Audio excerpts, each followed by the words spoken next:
Hola, ¿qué tal? ¿Cómo están? Vamos a continuar con nuestra lectura de la obra de Freud. Estamos ya avanzando en el volumen 7 de la Standard Edition y llegamos al texto Colaboraciones para la Nouvelle Presse. Nueva Prensa Libre, francesa, por supuesto. Este texto data de 1903-1904 aproximadamente, es decir, un poco antes de haber escrito los 3 ensayos de teoría sexual. La nota introductoria de James Strachey dice lo siguiente: 6 breves artículos que pueden atribuirse con certeza a Freud aparecieron en el periódico vienés New Freie Presse. Entonces es de Viena, miren. Entre febrero de 1903 y agosto de 1905. 3 de ellos de ínfima extensión, es decir, muy pequeños y muy escaso interés, han sido excluidos de la presente selección. Los textos no fueron reimpresos hasta la fecha en alemán. En cuanto a los artículos aquí reproducidos, se publicaron en la edición matutina del mencionado periódico en las fechas que a continuación se indican. El primer texto, reseña de G. Wiedenkamp am Kraft gegen Hirnbacillen, la lucha contra los bacilos del cerebro, el 8 de febrero de 1903, página 41. Segundo texto, reseña a J. Bigelow, The Mystery of Sleep, el misterio del dormir, el 4 de febrero de 1904, página 22. El tercer texto, en memoria del profesor S. Hammerslag, el 11 de noviembre de 1904, página 8. Ahí finaliza la nota introductoria por James Strachey. Ahora continuamos con las contribuciones del doctor Sigmund Freud. El primer texto es muy corto.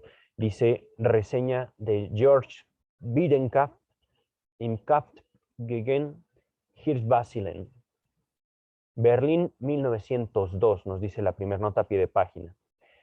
El doctor Freud escribió: tras el título, poco prometedor en apariencia, se oculta el libro de un hombre osado que sabe decir al lector muchas cosas dignas de la mayor consideración. El subtítulo de la obra, una filosofía, entre comillas, una filosofía de las pequeñas palabras, deja traslucir algo más acerca de su contenido. En efecto, el autor libra combate contra aquellas, entre comillas, palabritas y giros que incluyen o excluyen demasiado y que revelan en quienes tienen una particular referencia por su uso una dañina inclinación a formular, entre comillas, juicios exclusivos o superlativos. Es de suyo evidente, giro que nuestro autor objetaría sin duda, que aquel combate no apunta a esas palabras inofensivas, sino a la inclinación a embriagarse con ellas y a olvidar, en aras del realce expositivo así obtenido, las necesarias restricciones que uno debe introducir en los enunciados, así como la inevitable condicionalidad de los propios juicios. A todos nos sirve realmente como útil admonición que nos hagan ver las cosas que los hombres de una generación anterior calificaron de, entre comillas, evidentes o, entre comillas, disparatadas, y que hoy calificamos a la inversa, o que nos hagan patente mediante una serie de ejemplos bien escogidos, como incluso autores importantes merecen que se los reproche por estrechar su campo visual a consecuencia de un abuso de los superlativos. Me llama la atención qué es la palabra superlativo. ¿Qué quiere decir un superlativo? Me voy a la Real Academia Española. Superlativo nos dice muy grande o desmesurado. Una segunda definición nos dice que denota grado superlativo, se entiende. Una tercera definición, adjetivo o adverbio en grado superlativo. Entonces, se refiere, a ver, adjetivo superlativo. Vamos a ver. En grado superlativo, altísimo, muy alto, que denota léxicamente un grado superlativo. Entonces simplemente es muy grande o desmesurado. Continúa el texto. Ahora bien, el llamado a la sobriedad en el juicio y la expresión sirve a nuestro autor solo como punto de partida para elucidaciones más vastas sobre otras, entre comillas, falacias de los seres humanos, sobre el delirio de estar situado en el centro de todo, sobre la fe, sobre la moral atea, etc. En esas puntualizaciones se trasluce el honesto afán del autor por tomar en serio la puesta en práctica de aquella cosmovisión que los resultados de la ciencia moderna, en particular de la teoría de la evolución, nos imponen. En todo ello hay mucho de psicológicamente correcto y numerosas verdades de esas que ya se han dicho muchas veces, pero sin repetirlas lo bastante. El autor se ha propuesto la ingrata tarea de, entre comillas, mejorar y convertir a los seres humanos, cierra comillas, por la vía de la influencia sobria, evitando moverlos a reír mediante el humor o arrastrarlos consigo mediante la pasión. Le deseamos el mejor de los éxitos. Ahí finaliza esa reseña. Si me permiten decirlo, me deja el doctor Freud con la boca abierta, impresionado por la forma de referirse a el autor. Les repito el nombre del texto: La lucha contra los bacilos del cerebro, de George Biedenkopf, con doble P al final, Biedenkopf, y con K. Ajá. El segundo texto, la segunda reseña, es de Freud para John Bigelow, The Mystery of Sleep, el misterio del sueño. Aquí viene la nota a pie de página número 2. Nos dice James Strachey: Londres, segunda edición, 1903, primera edición de 1897. Bigelow vivió, no puede ser que este haya sido su, no, sí, casi 100 años, 1817, y murió en 1911. Fue un periodista y diplomático norteamericano. Nos dice esta reseña: resolver el secreto del dormir debería estar reservado a la ciencia. Empero, el piadoso autor opera con argumentos bíblicos y razonamientos teleológicos de esta índole. Sería una idea indigna de la providencia divina permitir que los seres humanos se pasaran la tercera parte de su vida en un estado de inactividad espiritual. Y esto no ocurre porque el dormir es aquel estado en que el influjo divino consigue afectar la vida anímica de la manera más libre y eficaz. Ahora bien, aunque desestimamos toda la argumentación del autor, no omitiremos destacar el núcleo de verdad contenido en su aseveración. También los estudios científicos sobre el estado de la vida anímica durante el dormir nos obligan a desechar por insuficiente la hipótesis hasta aquí sostenida, a saber, que el sueño suprime el juego de las actividades espirituales salvo una mínima parte. Los importantes procesos de la actividad espiritual y aún de pensamiento inconsciente se continúan incluso en el estado del dormir profundo, según lo prueba el esclarecimiento de los sueños, tal como lo ha proporcionado quien esto escribe. Tal actividad anímica inconsciente podría llamarse, entre comillas, demoníaca, pero nunca, entre comillas, divina.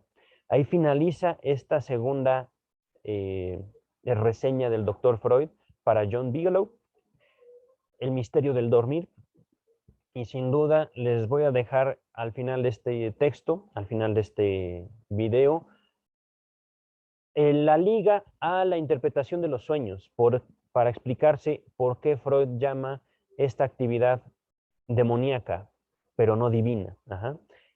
Ahora, me llama mucho la atención cómo Freud hace aquí un movimiento de cuestionamiento, un movimiento, digamos, desestimar la obra, digamos, del autor en el sentido de vista psicológico, pero no en el sentido de vista literario. Hace exactamente lo mismo con la opinión general que liga la sexualidad con el coito en 3 ensayos de teoría sexual.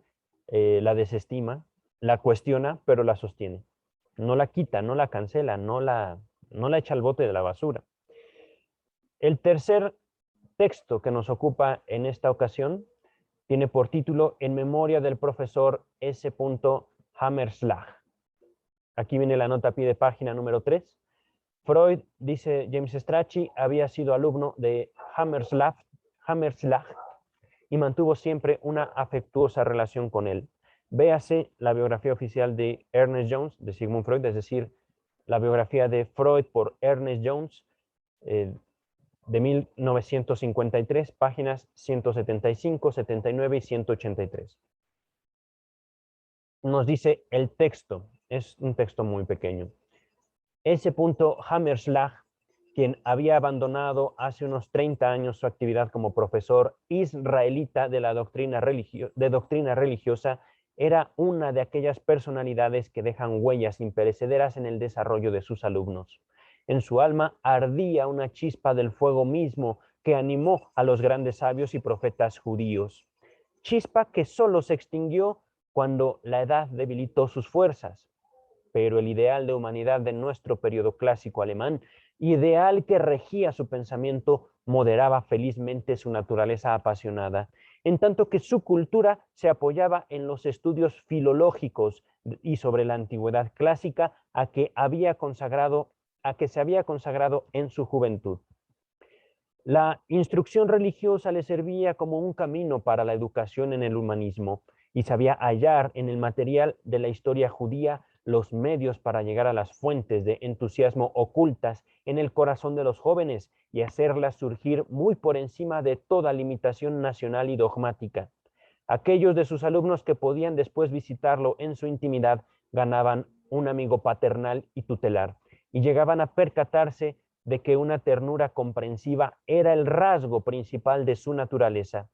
Ante su tumba, el historiador Dr. Fritz Jung ha dado dignísima expresión al sentimiento de gratitud hacia el venerado maestro, no debilitado por el paso de los años. Aquí termina el texto. Fueron textos muy cortos, pero muy ricos, ciertamente. Cuando Freud se lo proponía, hablaba muy bello. Y me llama mucho la atención, estoy grabando este video un día después de que terminé la lectura completa de 3 ensayos de teoría sexual. Parecieran 2 Freuds. No que 3 ensayos haya carecido de belleza, pero tiene una belleza muy distinta. Es una belleza, pues, ciertamente que a uno lo deja con un nudo en la garganta. Es un texto fuerte, los 3 ensayos de teoría sexual, y estas breves reseñas, estas breves palabras de Freud, me dejan un sabor muy dulce en la boca. Es muy bello. Pero bueno, por el momento basta. Finalizamos aquí este video. Cuídense mucho y nos estamos viendo para el próximo texto.